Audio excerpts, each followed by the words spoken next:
अस्सलामुअलैकुम dear viewers, welcome to SST lab. I am Rida Khan. आज हमारा C++ का 4 लेक्चर है।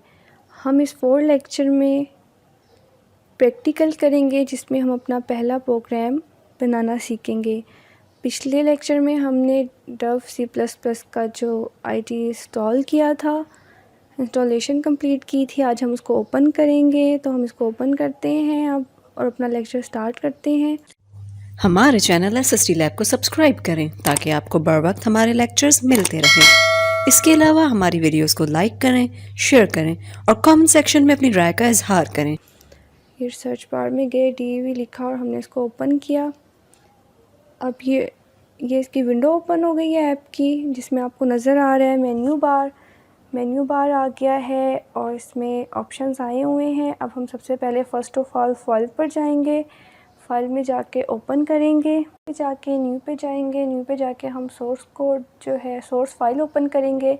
सोर्स फाइल में अपना सोर्स कोड लिखेंगे, जो कि हम पीछे पढ़ के आए हैं कि हम सबसे पहले अपना सोर्स कोड लिखते हैं, फिर कंपाइलर उसको कंपाइल करके उसको कन्वर्ट करके आउटपुट जनरेट करता है। तो हम सबसे पहले आइए अपना प्रोग्राम लिखते हैं।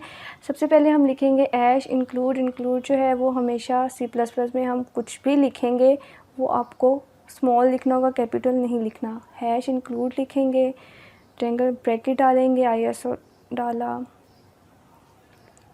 देन स्ट्रीम लिखने के बाद हम एंटर करेंगे। एंटर करके हमने लिखा यूजिंग स्पेस नेम std डाल के हम एंटर करेंगे और थर्ड लाइन पे लिखेंगे मेन और फिर हम अपनी ब्रैकेट्स डालेंगे।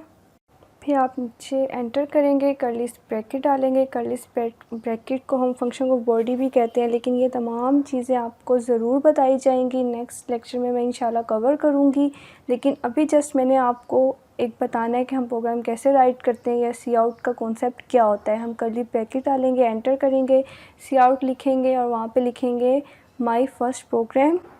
जब हमने लिख लिया है, टर्मिनल लगा दिया है, हमारा प्रोग्राम लिख लिया है, अब हम इस पर सेव पे जाएंगे। हम सेव का ऑप्शन करेंगे, लिखेंगे हम यहाँ पे सी या फिर माई सी प्रोग्राम और इसको हम कर देंगे सेव। सेव करने के बाद हम यहाँ पे प्रोग्राम को हमने रन करना है, तो हम यहाँ पे जाएंगे ऑप्शन पे, यहाँ पे आता है कंपाइलर एंड रन।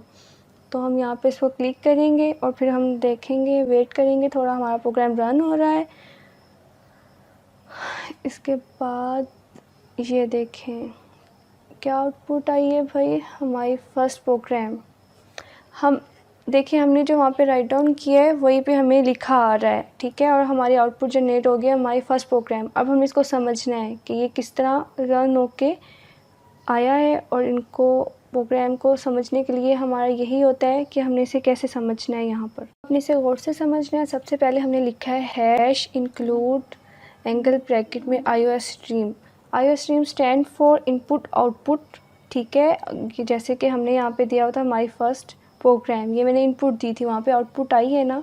इसी तरह जैसे कि ये सी आउट लिखा है, एंगल ब्रैकेट्स लिखी हैं, टर्मिनेटर लगाया है, तो सी आउट होता क्या है, बेसिकली इसकी डेफिनेशन है कि माई फर्स्ट प्रोग्राम के मैं क्या आउटपुट करवा रही हूँ या मैं क्या आउटपुट जनरेट करवाना चाहती हूँ। लाइन ऑफ कोड थी, अब मैंने सी आउट किया है लाइन ऑफ कोड को, ठीक है। जब मैंने इसको रन किया तो वो हमारे पास उसको रन होके माई फर्स्ट प्रोग्राम।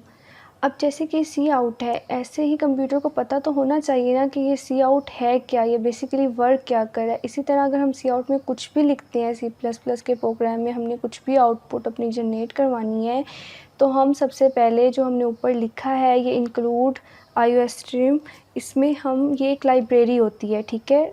कंप्यूटर को ये पता होता है हमने कुछ भी सी आउट में करवाना है, तो वो सबसे पहले लाइब्रेरी में जाता है, उसके वहाँ से पिक करता है। कंपाइलर है जो वहाँ से कंपाइल करता है, कंपाइल करके फिर हमें इसकी जो है इनपुट या आउटपुट जनरेट करता है।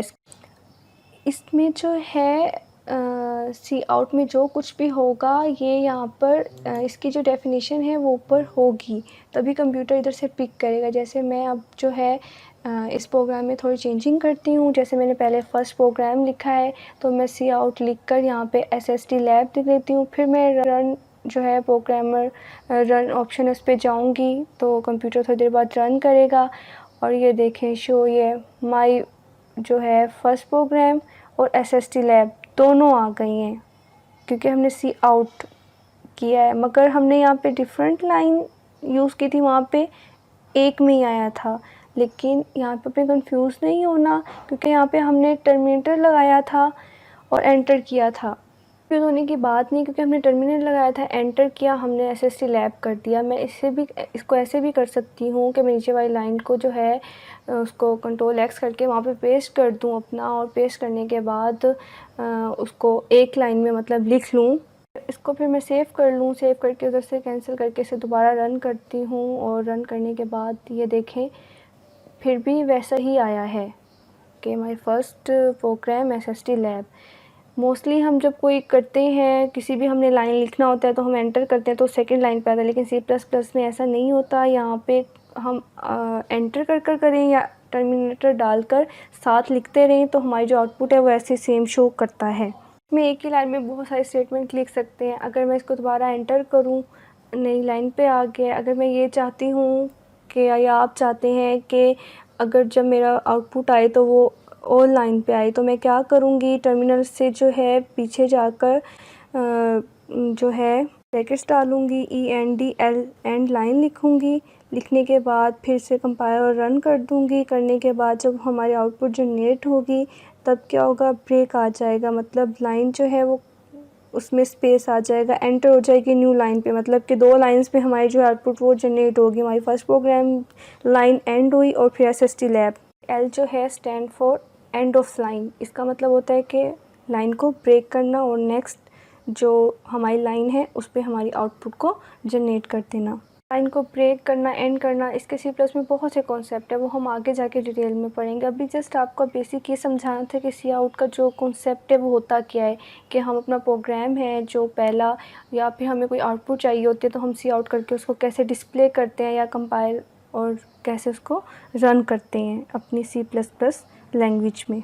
C++ में कुछ भी आउटपुट अपनी डिस्प्ले करवानी है, जस्ट आपने कोटेशंस में लिखना है। आप कोटेशन में कुछ भी लिखेंगी, यहाँ टेबल, चेयर, SST लैब या अपना नेम, कुछ भी। कंप्यूटर जो है या C++ लैंग्वेज है वो एज इट इज़ को कंपाइलर जो है कंपाइल करके उसको डिस्प्ले कर देगा। अगर आपने कोटेशन में लिखा होगा, इनमें से कुछ भी मिस हुआ, टर्मिनेटर जो है या फिर अपने जो ब्रैकेट्स डाली हैं, कुछ भी आपका मिस हुआ तो फिर जो हमारी आउटपुट होती है, डिस्प्ले होता है, वो जो है C++ में जनरेट नहीं होता।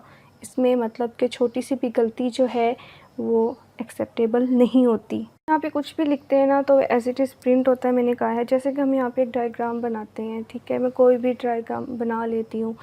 तो मैं यहाँ पे करने लगी हूँ जी Shift 8 के साथ जो हैं स्टार्स बहुत सारे। फिर मैं इसको कॉपी करूँगी, यहाँ से कॉपी करके मैंने इसको पेस्ट कर दिया है।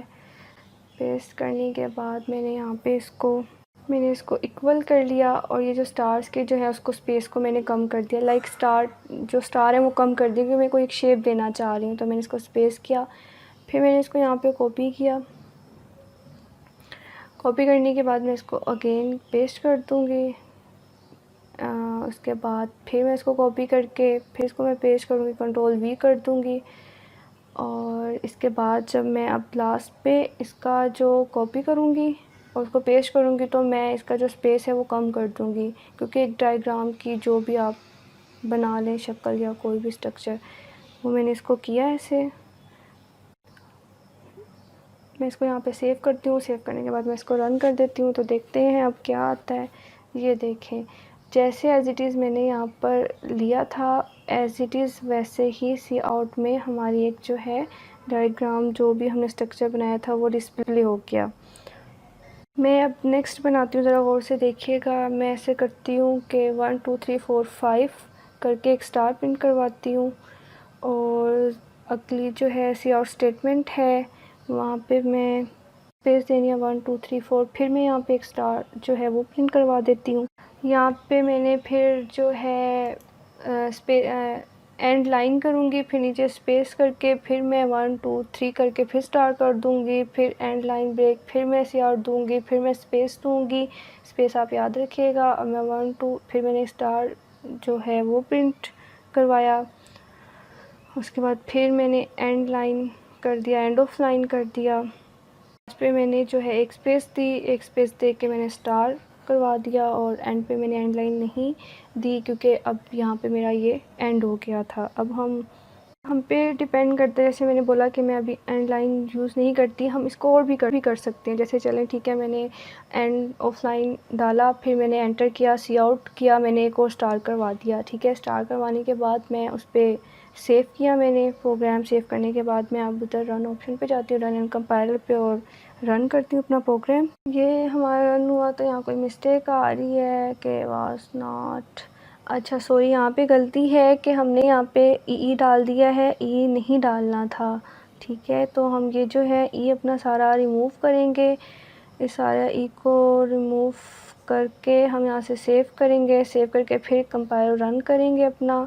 और ये फिर मिस्टेक है यहाँ पे ये और ये एंड वाली, ये जो मिस्टेक्स हैं मैंने जानबूझकर की है ताकि मैं आपको बता सकूं कि जो हम सी प्लस प्लस प्रोग्राम है कोई भी हम राइट कर रहे होते हैं उसमें छोटी सी भी मिस्टेक, अगर डॉट भी आपने एक्स्ट्रा डाल दिया या डॉट डालना था और नहीं डाला, तो हमारा जो कंप्यूटर है जो वो कंपाइलर रन करता है हमारे उसको जो हमने की है प्रोग्रामिंग, तो उसको शो कर देता है। तो हमारी जो प्रोग्रामिंग है वो बिल्कुल ठीक होनी चाहिए, उसमें बिल्कुल भी गलती नहीं होनी चाहिए।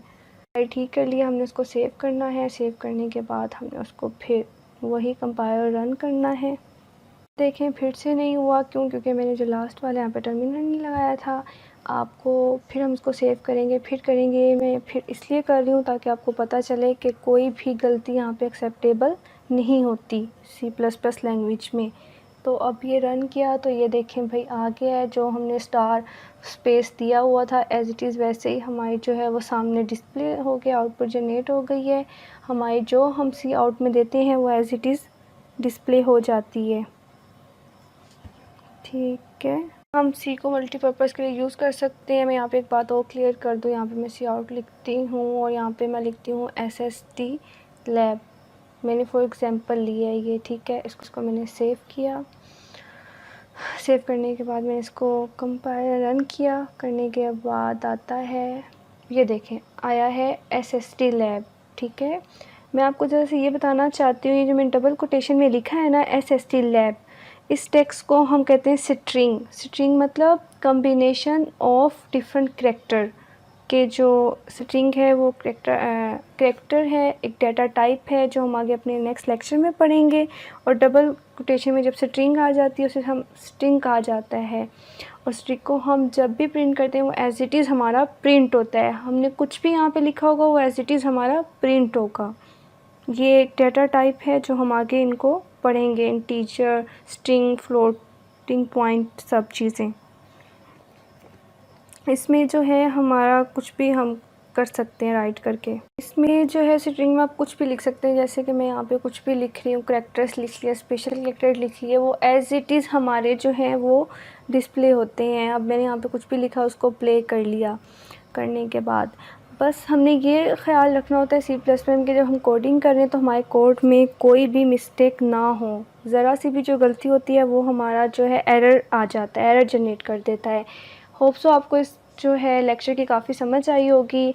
अगेन मज़ीद हम अपने नेक्स्ट लेक्चर में समझाएंगे। हमारा जो नेक्स्ट जो लेक्चर है वो बहुत इंपॉर्टेंट होगा क्योंकि वो वेरिएबल्स पे होगा और डाटा टाइप पे होगा, जिसमें इंटीजर, फ्लोट, करैक्टर वगैरह हम सब पढ़ेंगे, जिससे हमारे जो सी प्लस प्लस के तमाम प्रोग्राम्स हैं वो जो उसी डाटा टाइप से हम लिखेंगे। आगे आपको अगर नहीं समझ आई तो आप हमसे पूछ सकते हैं। Thanks for watching. अल्लाह हाफिज़।